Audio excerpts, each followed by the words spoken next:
Capítulo 3. Marble Arch, Londres, 12 de noviembre de 2008, 4 de la tarde. Agatha se humedeció los labios mientras barajaba las cartas.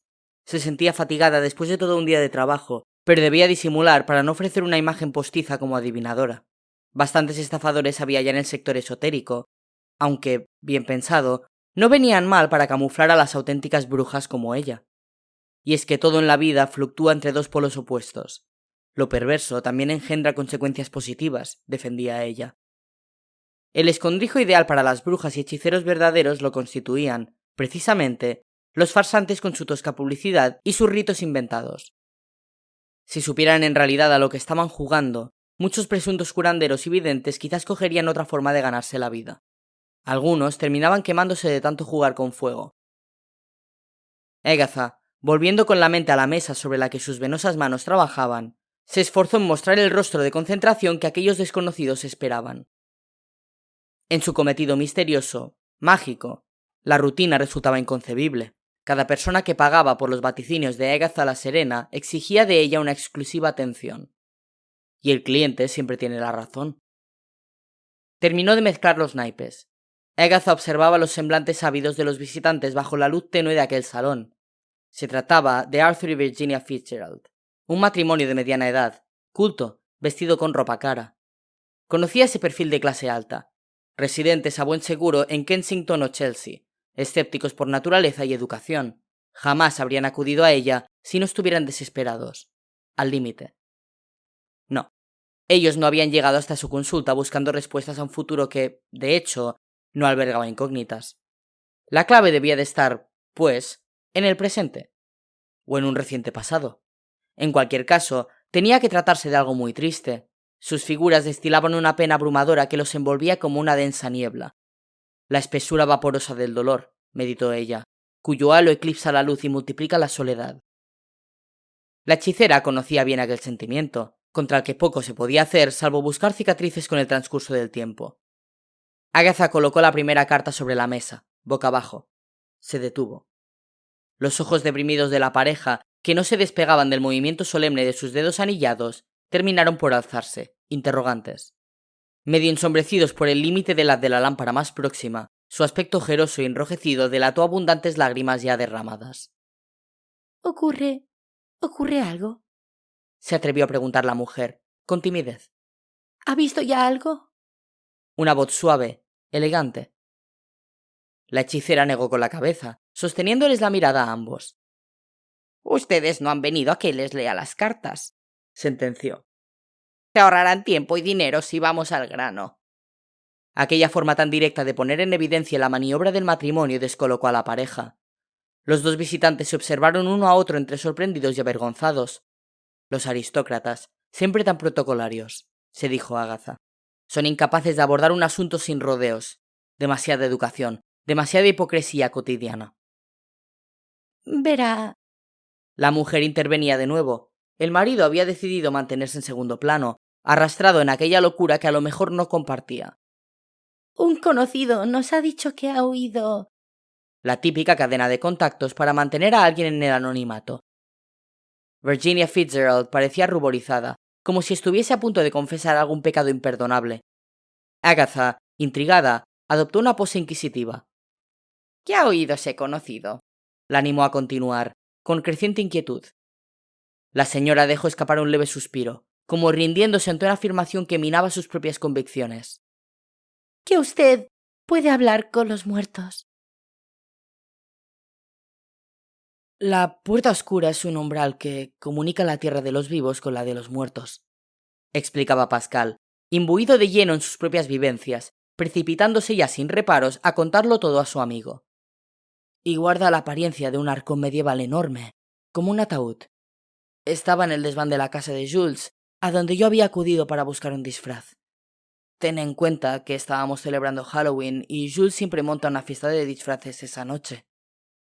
Sí, convino Matthew, contento de poder agarrarse a un jirón de normalidad en medio de aquel cúmulo de hechos absurdos. Recuerdo que Dominique consiguió que Michelle os llevara a esa fiesta gótica, porque le habían dicho que habría muchas tías. Eso es, pero es que en esa fiesta ocurrió algo muy fuerte, que al principio guardé en secreto. Matthew resopló. Continúa. Jules no permite que nadie esté sin disfraz en su fiesta de Halloween, así que como yo había acudido en ropa de calle, me pidió que lo acompañara al desván para buscar algo de vestuario siniestro. Michelle y Dominique se quedaron abajo, esperando. Imagino que a Jules no le faltará ropa oscura, desde luego. Cuando llegamos arriba, continuó Pascal, rememorando aquella velada que jamás olvidaría, a la que se dirigió a regañadientes sin saber que estaba a punto de sucumbir a una experiencia catártica que lo transformaría por completo. él me dijo que rebuscase en ese baúl enorme del que te he hablado, que había sido de su bisabuela Lena, la puerta oscura. Pascal había omitido el dato de que Lena había desaparecido un siglo antes, pues consideró que no debía abusar de la credulidad de Matthew. Ya completaría, más adelante, la narración de la noche más importante de su vida. Ya entiendo, apoyó Matthew, en un tono de precaria conciliación, tras lograr camuflar por fin su gesto inicial de estupor. ¿Y tú te encontrabas dentro de ese arcón cuando llegó la medianoche de Halloween? Completó, dejándose llevar por una íntima emoción que preocupó a su amigo. Eso es el inicio del Día de Todos los Santos. Ya. Estaba eligiendo la ropa que ponerme, se justificó Pascal. Como comprenderás, no me suelo meter en los arcones. Imagino. La escasez de palabras que empleaba Matthew para mantenerse en la conversación no era muy alentadora, pero Pascal, a esas alturas, no estaba dispuesto a echarse atrás. El caso es que, prosiguió Pascal, cada 100 años, durante el primer minuto de la medianoche de Halloween, la puerta oscura se abre, haciendo posible que quien se encuentre en su interior se convierta en el viajero, el único ser humano vivo que puede desplazarse por el mundo de los muertos. Matthew ya no pestañeaba. ¿Cómo? Me has oído perfectamente, Matthew. Así que... Sí, Pascal fue al grano. Yo soy el viajero generado por la última apertura de la puerta oscura, la apertura del siglo XXI. La puerta no volverá a abrirse para un nuevo viajero hasta la medianoche de Halloween del año 2107. Matthew se acariciaba la barbilla, estupefacto. Atrapó su taza y bebió un sorbo largo. Llevas una temporada en la que te comportas de una manera distinta, reconoció Matthew. Yo quería averiguar lo que había sucedido aquella noche en la que me llamasteis para hacerme preguntas sobre la Inquisición, la peste. Por eso te he forzado a esta conversación. Pero lo que me has contado supera con creces cualquier razonamiento que yo pudiese esperar. Pascal asintió. ¿Entiendes ahora por qué me ha costado tanto contártelo todo? Desde luego, pero... El semblante de Matthew, abrumado ante aquella confesión, ahora se mostraba confuso. Entonces, ¿tiene algo que ver toda esta historia con aquella noche de las preguntas? Pascal se tomó su tiempo antes de responder. La puerta oscura cuenta con un mecanismo de compensación. La entrada en el más allá de un nuevo viajero provoca que, para restablecer el equilibrio entre ambas regiones, una criatura muerta acceda a nuestro mundo. Mi llegada a la dimensión de los muertos provocó que una criatura del más allá apareciese en París. Por tu cara veo que eso no es todo, aventuró Matthew, aferrándose de nuevo a su taza como si aquel recipiente pudiese ayudarle a procesar toda la información que llegaba a sus oídos.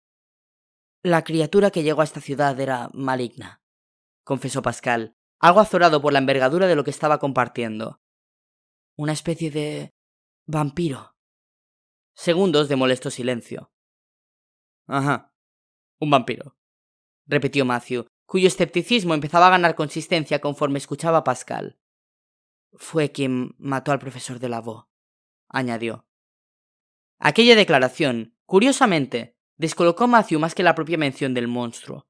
Con el paso de los días, todos habían terminado por enterarse de los escabrosos detalles de la muerte de Lavaux. Había sido desangrado.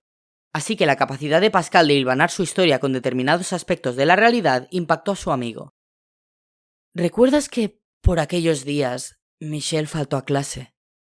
Matthew afirmó con la cabeza. Creo que sí. Pascal se lanzó al vacío y no se cortó a la hora de exponer a Matthew lo que en realidad se ocultaba tras aquella desaparición. El secuestro de Michelle por parte del vampiro, lo que provocó su posterior acceso al más allá para rescatarla.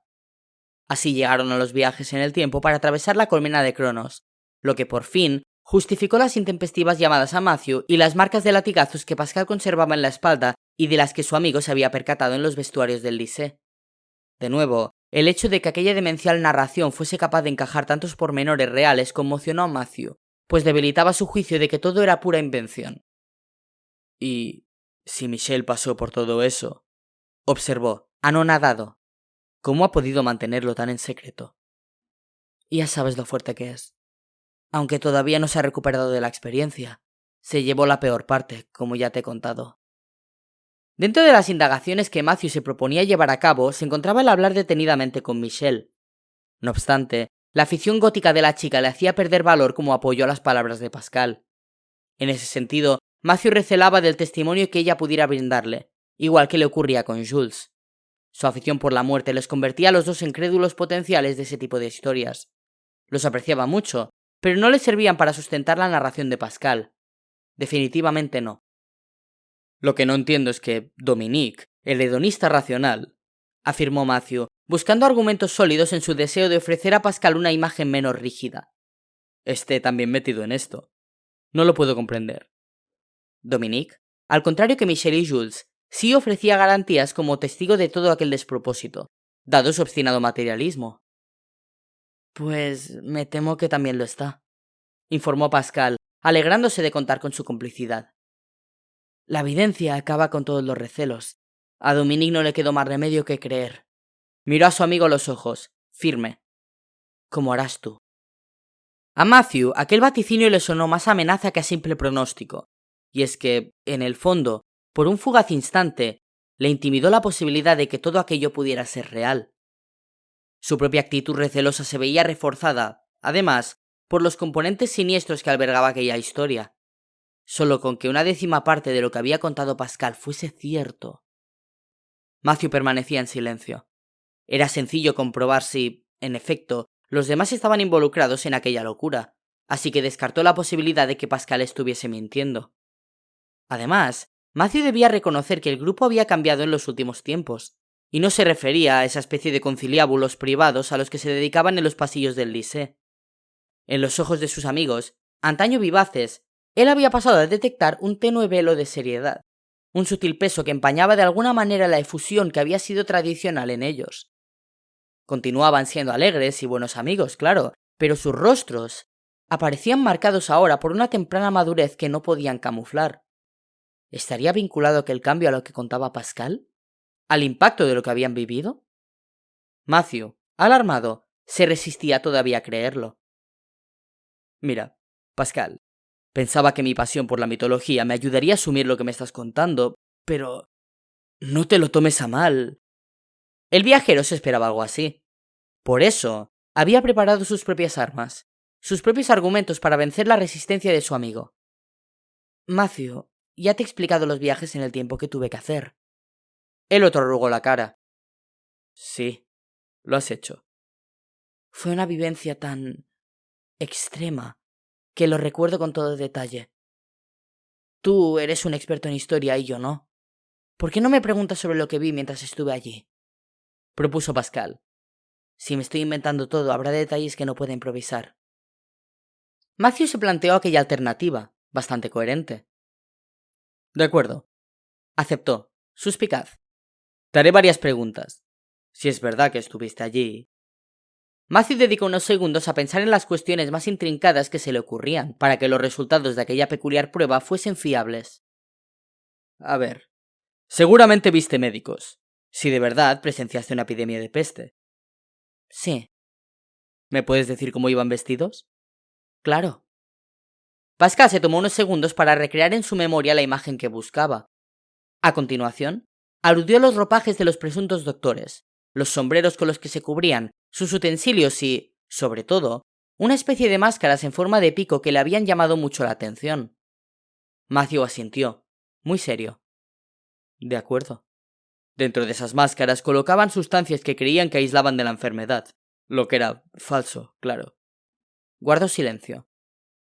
«Ahora, descríbeme el tipo de armas que llevaban los guardianes de la cárcel en la Inquisición».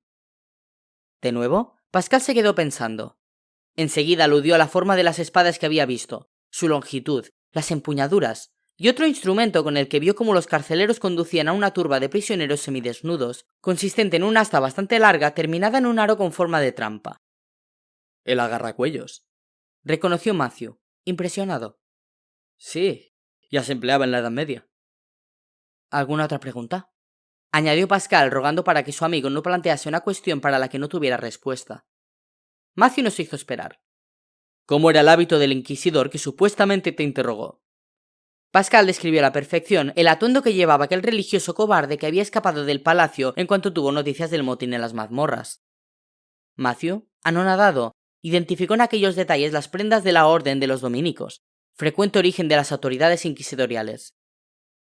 Matthew lo miraba con la boca abierta, anhelando una orientación sobre cómo interpretar aquello.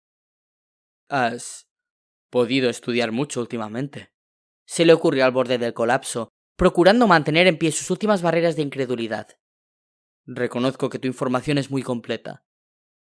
Pascal, que había ido recuperando firmeza, sonrió. Aún contaba con otra arma, que por suerte llevaba siempre consigo, como un amuleto. Gracias a eso, podía mostrarla ahora a su amigo. ¿Sigues coleccionando monedas?, preguntó con aire inocente. Pascal ya sabía la respuesta, pues la pasión por la numismática de Matthew era una consecuencia directa de su afición por la historia. Ahora menos, reconoció.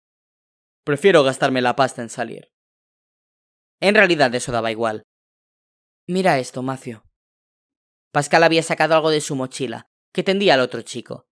Matthew recogió aquel objeto de pequeñas dimensiones, lo colocó ante sus ojos y, a continuación, entornó los párpados para estudiarlo con todo detalle. ¡Joder! ¡Una moneda nuevecita de 4 reales! Reconoció, admirado. ¿De dónde la ha sacado? Su estado de conservación es increíble, valdrá una pasta. Aquel hallazgo sí había despertado el entusiasmo de Matthew, relegando el estupor que lo mantenía bloqueado.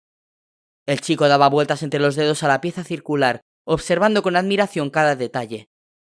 Es una moneda española de plata de comienzos del siglo XVI. Circuló a partir del año 1500, aunque la fecha no se grababa. La T que aparece en el anverso indica que se acuñó en Toledo, y el dibujo del yugo y las flechas es el emblema de los reyes católicos. Simboliza la fuerza del imperio y la unión de los monarcas Isabel y Fernando. Te traduzco la leyenda. Fernando e Isabel, por la gracia de Dios, rey y reina de las legiones de Castilla y Aragón. ¡Qué pasada! Pero ¿de dónde? Lo recogí durante la fuga del Palacio de la Inquisición, aclaró Pascal. Mi segundo viaje por los infiernos del hombre. Ya sabes, la colmena de Cronos. Una especie de recuerdo que decidí agenciarme sobre la marcha. Ni siquiera le dije nada a Beatrice, esa chica que te he dicho que me acompañó. Y que estaba muerta, ¿no? Matthew había empleado un leve sarcasmo, sin apartar los ojos de la brillante moneda. Sí, es un espíritu errante. Lo que sigo sin entender. Matthew se interrumpió con brusquedad. Sus ojos sin pestañear atendían al canto de la moneda. Un momento. No es posible. Pascal no entendía que llamaba tan poderosamente la atención de su amigo, una vez que ya llevaba varios minutos estudiando la moneda. Pero debía de tratarse de algo importante, a juzgar por el evidente cambio que se había producido en su gesto. ¿Qué pasa?, preguntó Pascal, inquieto. Su amigo no dejaba de recorrer el filo de aquella pieza de plata, deslizaba ahora por él la yema de uno de sus dedos. Ya te he dicho el excelente estado de conservación que presenta esta moneda, murmuró Matthew, concentrado en girar aquella pieza de plata. Aquella observación dejó frío a Pascal. ¿Y? Matthew levantó los ojos y miró solemne a su amigo. En aquella época había mucha pobreza, y lo que hacían los comerciantes y la gente de clase baja era limar los bordes de las monedas para que quedase con virutas de plata, que luego fundían. Por eso es muy difícil encontrar unidades como esta, tan impecables, explicó, moviendo la cabeza hacia los lados, incrédulo. Es que está perfecta. ¡Ni una muesca! Lo único que permite una conservación tan perfecta como la que presenta esta moneda es que casi no llegase a circular. Ahora Pascal sí comprendió. Lo que demuestra, concluyó el viajero, en tono victorioso, que yo la recogí en un momento próximo a 1536. O eso, o he descubierto hace poco un tesoro escondido con monedas de estas, ¿no? No, ni siquiera me serviría esa alternativa para salvarme de esta conmoción. En ese caso, el transcurso del tiempo habría producido algún tipo de oxidación en las monedas. Y tu real está nuevecito, joder. Recién salido de fábrica, como quien dice. Pascal intuyó que acababa de superar la primera batalla contra el escepticismo de Matthew. La guerra la ganaría de un modo definitivo cuando su amigo asistiera a alguna reunión con los demás y fuese testigo de su viaje al más allá. Algo que no tardaría en ocurrir, si nada se interponía en su camino. Supongo que ahora vas a pedirme que guarde tu secreto. Concluía un vacilante Matthew, procurando intuir qué podía esperar Pascal de él tras aquella extraña revelación. Ansiaba encontrarse con Dominique para poder hallar nuevos sustentos a aquella historia. Su apoyo le ayudaría a reducir la sensación de irrealidad que lo estaba abrumando. Pascal lo miró a los ojos con cierta solemnidad. Tu silencio ya no es suficiente, sentenció. Conocer el secreto de la puerta oscura te obliga a involucrarte hasta el final. Ya eres uno de los nuestros. Matthew comprobaría enseguida que aquellas enigmáticas palabras constituían la invitación a una próxima reunión que no olvidaría fácilmente. Capítulo 4. Marble Lodge, Londres, 12 de noviembre de 2008, 5 de la tarde. Usted puede hablar con los muertos. Agatha la Serena se quedó mirándolos unos instantes, calibrando la situación. Aquella desconsolada pareja acababa de sincerarse y ahora aguardaba una respuesta. El hombre paseaba la vista por los diferentes rincones de la sala frotándose las manos con insistencia. Parecía impaciente por acabar con aquello, ahora que la franqueza de su esposa les había puesto en evidencia. En su rostro desolado se leía resignación. Aquella visita constituía para él, con toda seguridad, un último recurso en el que no confiaba, pero al que había accedido con objeto de acallar las esperanzas de su mujer. Virginia Fitzgerald era, a todas luces, quien había tomado la decisión de recurrir a la bruja, quien había empujado a ambos hasta allí. Agatha, sin ánimo de prolongar demasiado la incertidumbre de sus clientes, asintió. A continuación, sin mediar palabra, se levantó de su asiento y cerró con llave la puerta del local. Después volvió a sentarse frente a ellos. Entrar en comunicación con los muertos es algo muy serio, les advirtió. No se trata de un juego. En su comentario no había, todavía, un compromiso para la petición implícita en las palabras de la señora Fitzgerald. Lo imaginamos. La mujer había echado el cuerpo hacia adelante, inclinándose sobre la mesa en la que aún permanecían la baraja y aquella primera carta anticipadamente separada del resto. Pero puede hacerlo. La desesperación hace que nos agarremos a un clavo ardiendo, pensó Agatha. Virginia, por favor, rezongaba su marido, azorado ante un comportamiento en su mujer que no reconocía. ¿Por qué quieren hacer algo así?, formuló Agatha, retrasando aún más su respuesta. A menudo es mejor dejar las cosas como están. Virginia no dudó. Nuestro hijo Patrick falleció hace un mes. Su voz se quebró al comunicar tan trágica noticia, pero logró recuperar la entereza suficiente como para concluir su explicación. No pudimos despedirnos. No estábamos con él. Eso nos está matando. No podemos conciliar el sueño, ni pensar, ni trabajar. Lo único que pedimos es poder enviarle un último mensaje. Nada más. La señora Fitzgerald no pudo soportarlo y prorrumpió en sollozos. Su marido le pasó un brazo por los hombros mientras ella extraía de su bolso un pañuelo de papel con el que se secó sus lágrimas. Agatha había aceptado ya, con un segundo gesto de cabeza. Aquellas dramáticas circunstancias suponían un clásico en el devenir cotidiano de su profesión. La gente llevaba muy mal no poder despedirse de sus seres queridos, no haberles podido decir muchas cosas que, de hecho, habrían tenido que decirse en vida. Y ella, en efecto, sí podía hacer algo al respecto. Agatha la Serena albergaba la capacidad de contactar con los muertos, aunque constituía una actividad peligrosa que solía evitar. Nunca se sabía quién podía contestar desde el más allá. A pesar de ello, se había visto incapaz de rechazar la petición de ayuda que le planteaba aquel matrimonio destrozado. Se levantó de nuevo, redujo la iluminación de la sala, encendió unas velas que tenía preparadas sobre una bandeja y, a continuación, se dirigió hacia un mueble de madera maciza del que extrajo un tablero en el que había grabados en círculo números del 1 al 9, todas las letras del alfabeto y, bien señalados, un sí y un no. Colocó aquel panel sobre la mesa que la separaba de sus clientes antes de tomar asiento frente a ellos. En una de sus manos agarraba una tablilla pequeña con forma de punta de flecha, que procedió a colocar sobre la lámina de madera. El silencio era absoluto, tenso. Para intentar contactar con su hijo he de iniciar una sesión de Ouija, explicó de forma somera. Pero no puedo ofrecerles garantías de éxito. No siempre se logra atraer la presencia querida. El matrimonio asintió, intimidado ante la ambientación inquietante de aquel ritual. ¿Han traído algún efecto personal de su hijo?, preguntó la bruja. Eso ayuda a atraer al espíritu que nos interesa de entre todos los que se mantienen en la dimensión del más allá.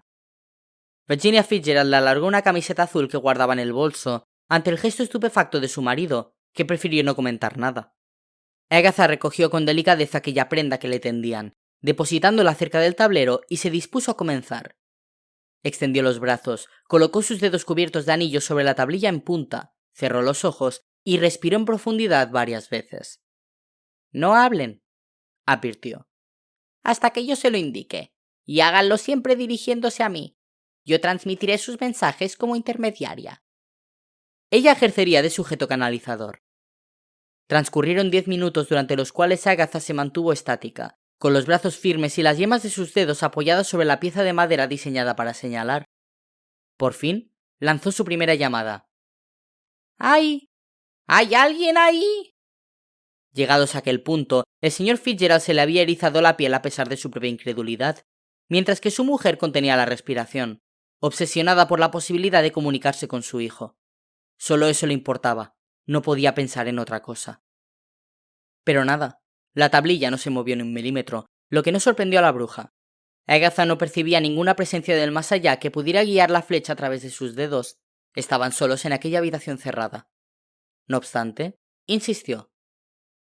¿Hay alguien ahí que quiera comunicarse?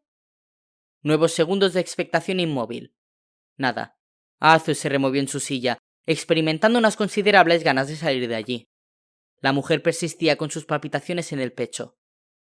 Agatha abrió los ojos. Lo sentía por aquel matrimonio, pero la cosa pintaba mal. No siempre las entidades espirituales estaban disponibles, mucho menos cuando se buscaba una en concreto, y aquella noche parecía no ser la adecuada. Lo voy a intentar otra vez, murmuró a los Fitzgerald, perseverante. Concéntrese ustedes también. Deséenlo con todas sus fuerzas. Murmuren su nombre. Patrick, Patrick, Patrick. Despegó sus dedos de la tablilla, agitó sus brazos para relajar los músculos y, después, volvió a adoptar la posición indicada para aquel ceremonial. Bajó los párpados e inició el roce con la pieza en punta, condensando sus pensamientos para dirigir su energía hacia la pregunta que enviaba al más allá. ¿Hay alguien ahí? Su voz retumbó, firme, en aquel espacio sobre el que se había impuesto una atmósfera de tintes claustrofóbicos. Una luz se apagó de improviso y un portazo se dejó oír fuera de la habitación, provocando que el señor Fitzgerald diese un respingo sobre su silla. Aquellos fenómenos la habían hecho palidecer y agarraba la mano de su mujer con demasiada fuerza. La tabla de Ouija continuaba, no obstante, sin mostrar movimiento alguno. A pesar de que los indicios anteriores habían preocupado a Agatha, no parecían precisamente un anuncio cordial de la llegada del joven fallecido al que persistían en requerir, la bruja insistió sin abrir los ojos. Si hay alguien con nosotros, que se manifieste. Una fría humedad impregnó la espalda de la vidente, que procuró atenuar su propio pulso. Confirmado. No estaban solos en la habitación. Ya no. A los pocos segundos, y sin que ella hiciese una mínima presión sobre la pieza, notó el roce de la tablilla resbalando con lentitud sobre la lámina grabada de madera. Abrió los ojos para seguir el rumbo de la flecha, que los señores de Fitzgerald observaban con fijeza hipnotizada. Se detuvo en el sí. Un espíritu había entrado en contacto con ellos, algo que siempre resultaba pavoroso. La vidente casi podía sentir su aliento de muerto sobre ellos. Agatha tuvo que armarse de valor para formular la siguiente cuestión, y aún así le tembló la voz. ¿Cuántos sois? La tablilla se deslizó sin prisa hasta que su vértice señaló el número 1. Virginia enfocó entonces con sus ojos a la vidente, suplicante, y ésta entendió su inquietud. Tenía que comprobar si era Patrick quien había acudido a la llamada. ¿Eres Patrick Fitzgerald? Las cortinas de una ventana próxima se agitaron, algo ilógico en la quietud de la estancia. Sus corazones latían con fuerza. Arthur, espantado, hacía verdaderos esfuerzos para no solicitar la interrupción del ritual, un sacrificio que hacía por su esposa. La punta de flecha inició su movimiento ralentizado, que ahora provocaba una expectación mucho mayor. Parte de su recorrido era común para alcanzar el sí y para señalar el no. Así que la agonía de los padres se agudizó centímetro a centímetro. Por fin, La flecha finalizó el tramo común y se decantó por el no, donde se detuvo. El desconcierto y la decepción fueron evidentes en el rostro de Virginia Fitzgerald, que se dejó caer contra el respaldo de su silla. Obsesionada por la fanática fijación en su propósito, el mero hecho de aquella comunicación con el más allá no la impresionaba. Por el contrario, Agatha no había atenuado su postura tensa, crispada. Si no se trataba de Patrick, ¿quién había acudido a aquella llamada? ¿Qué tipo de presencia estaba con ellos? Así lo planteó en voz alta. La pieza no tardó en ir eligiendo con su vértice determinadas letras, siempre a su velocidad pausada, que Agatha fue hilvanando hasta construir una palabra. Mark. Un nombre aséptico que, sin embargo, hizo tragar saliva a la vidente. No se atrevió a preguntar nada más, porque de algún modo sabía que habían convocado a un ser maligno. Lo que fuera que estuviese allí no era bueno.